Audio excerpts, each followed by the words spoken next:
सदियों पुराने ज़माने की बात है।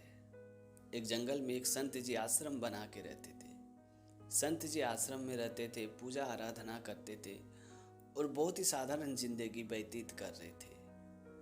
और एक दिन संत जी के आश्रम में अचानक एक आदमी आया और रोते हुए कहने लगा कि संत जी, इस दुनिया में मेरा कोई नहीं है, मैं अनाथ हूँ। खाने पीने रहने के लिए मेरे पास कोई व्यवस्था नहीं है। दर बदर भटकता हूँ, मेरे जीवन में बहुत तकलीफ है। कृपया आप मुझे अपने आश्रम में शरण दे दीजिए, मैं आपका शिष्य बन के रहना चाहता हूँ। और ये बोल के वो आदमी जोर जोर से संत जी के सामने रोने लगा। उस आदमी की बात सुन के संत जी ने उसकी बात मान ली और संत जी ने उसे अपना शिष्य बना लिया। संत जी के आश्रम में बहुत सारी गायें थी, तो संत जी ने एक गाय उस आदमी को दे दिया और कहा कि इस गाय की तुम खूब सेवा करना और दिन में 2 बार भगवान का नाम जाप करना, और इस गाय से जो दूध मिलने वाली है वो तुम पी लेना। संत जी की बात सुनने के बाद उस आदमी ने संत जी से कहा कि ठीक है संत जी, आप जैसा कहेंगे वैसा ही मैं करूँगा। और अगले दिन से वो आदमी गाय की खूब सेवा करने लगा और साथ ही साथ भगवान का नाम भजन सुमिरन करने लगा। और गाय से जो दूध मिलती थी वो दूध वो खुद ही पी जाता था। इस आश्रम में आने के बाद उस आदमी को ऐसा लग रहा था कि जैसे उसका पुनर्जन्म हो गया। वो अपनी इस जिंदगी से बहुत ही खुश था।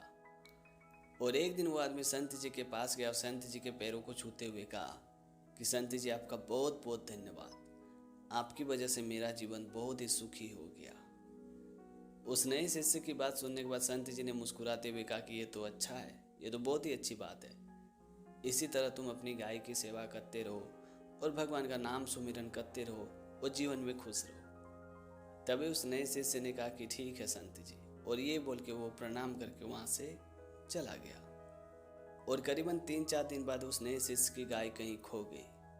गाय खोने की वजह से उसे दूध नहीं मिल रही थी, जिस वजह से वो बहुत ही दुखी हो गया, निराश हो गया।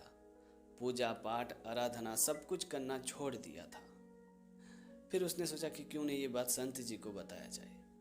उसके बाद उसने संत जी से मुलाकात की और कहा कि संत जी, मेरी गाय तो कहीं खो गई है, अब मैं क्या करूं। ये बात सुनते ही संत जी ने मुस्कुराते हुए कहा कि ये तो अच्छा है, ये तो अच्छी बात है, फिर भी मैं देखता हूँ अगर हमसे कुछ हो पाए तो मैं तुम्हारे लिए करता हूँ। संत जी की ये बात सुनने के बाद वो शिष्य वहां से चला गया और करीबन 3-4 दिन बाद उस शिष्य को खोया हुआ गाय वापस मिल गया। खोई हुई गाय मिलने के बाद वो शिष्य वापस दोबारा खुश हो गया। उसके बाद वो शिष्य पूजा आराधना पाठ सब कुछ करने लगा, गाय की सेवा करने लगा, उसका दूध निकालने लगा, वो पीने लगा। उसके जीवन में फिर से खुशियाँ वापस आ चुकी थी। उसके बाद उस शिष्य ने सोचा कि गाय तो मिल गई है, क्यों ना ये बात संत जी को बताया जाए।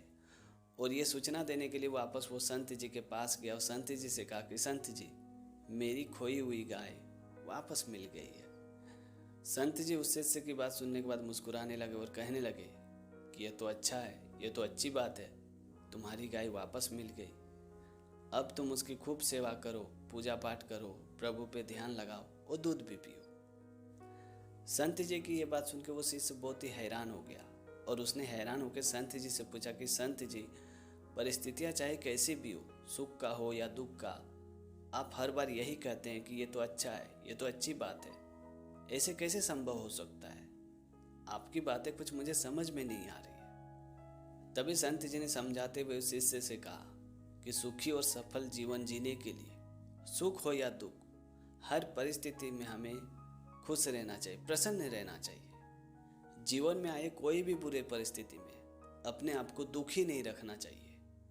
जब हम हर पल हर समय खुश रहते हैं तो हमारे जीवन का दुख का अनुभव मानो पूरी तरह से खत्म हो जाता है। हमें यह अनुभव ही नहीं होता है कि हमारे जीवन में कोई दुख भी है। संत जी की ये बात सुनकर उस शिष्य को पूरी तरह से समझ में आ चुका था कि परिस्थितियां चाहे कैसी भी हो, हमें हमेशा खुश रहना चाहिए, प्रसन्न रहना चाहिए। ऐसा करने से दुख महसूस नहीं होता है और हमारा जीवन खुशी के साथ कट जाता है।